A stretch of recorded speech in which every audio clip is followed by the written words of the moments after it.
ধন্যবাদ। আলহামদুলিল্লাহ, শুকরিয়া। এ পর্যায়ে আপনাদের সম্মুখে স্বাগত বক্তব্য রাখবেন ঐক্যপ্রথম ইউনিয়ন পরিষদের সাবেক চেয়ারম্যান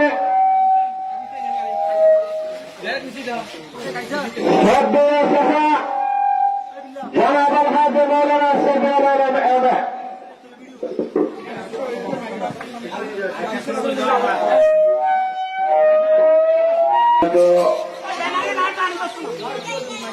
সুন্নি জনতা এবং কুতুবজুম বটতলার বিলের সদস্যবৃন্দ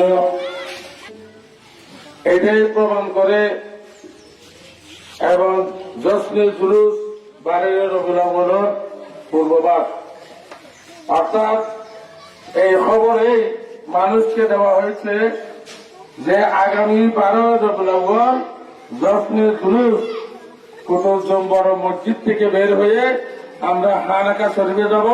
ওখান থেকেই উপজেলা মিটিং এ দলবদ্ধ হয়ে আমরা সমগ্র মহিষখালীতে প্রদক্ষিণ করব। এটাই আজকের স্বাগত মিছিলের প্রমাণ। এবং এই 12 রবিউল আউয়াল